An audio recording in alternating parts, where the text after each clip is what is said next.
Hello friends, this is Vidisha. तो आज के হচ্ছে 29 সেপ্টেম্বর আর আমার হচ্ছে 30th বার্থডে। সো বেসিক্যালি আজকে যেহেতু সানডে তো স্কুলটা তো বন্ধ, তো টিউশন খোলা ছিল, টিউশনে আমি গিয়েছিলাম আর টিউশনে গিয়েও প্রচুর মজা করলাম, পড়ানো প্লাস হচ্ছে আমাকে বেশ করলো সবাই। সো তারপর এখন বাজে হচ্ছে 10টা 11টা নাগাদ সকাল।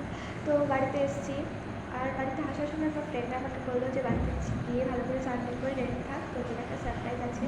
তো আমি এখনও পর্যন্ত নিচে যাই না যে কী সারপ্রাইজ ওরা অ্যারেঞ্জ করেছে। তো সেটার জন্য হচ্ছে আমি এখন যাবো স্নান করতে। আমি স্নান করে যাইনি, সকাল সকাল আগে স্নান করতে একদম ভালো লাগে না। তো এখন আমি হচ্ছে স্নান করতে আর স্নান করে এসে তোমার সাথে দেখা হচ্ছে, চাই না এত ওরা কী মিস দেবে। সো ড্রেসটাও পরবো, রেডিও হবো, স্নান করবো। তো গাইস, আমি স্নান করে আসার পর দেখছি এত সুন্দর করে সাজিয়েছে ওরা, এত সুন্দর করে ডেকোরেট করেছে। আমি না সত্যি ভাবতে পারিনি যে এত ভালোবাসা পাবো ওদের কাছ থেকে। অ্যাকচুয়ালি আমি যখন স্নান করতে ঢুকেছি, ওরা কোন সময় ঢুকেছে আর এত সুন্দর করে ওই সময়টার মধ্যে সাজিয়ে নিয়েছে আমি সত্যি বুঝতে পারিনি। আর কিন্তু এই তারপর এসে দেখছি যে এত সুন্দর করে ডেকোরেট করা।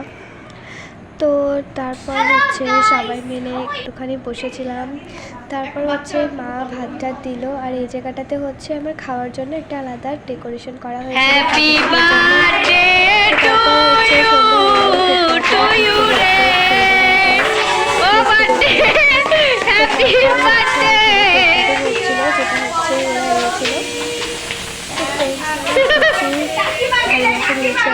এই দিনটাতে আমি এরকম করে কাটাবো আমি সত্যি ভাবতে পারিনি। তো তারপর সবার সাথে একটু ফটোশ্যুট করলাম। তারপরে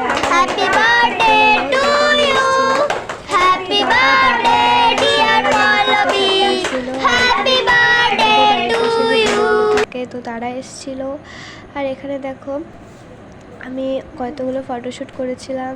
আর সো বাই। তো তোমরা হচ্ছে যেগুলো আমরা ফটোশ্যুট করেছি সেগুলো দেখে নাও। So yeah by.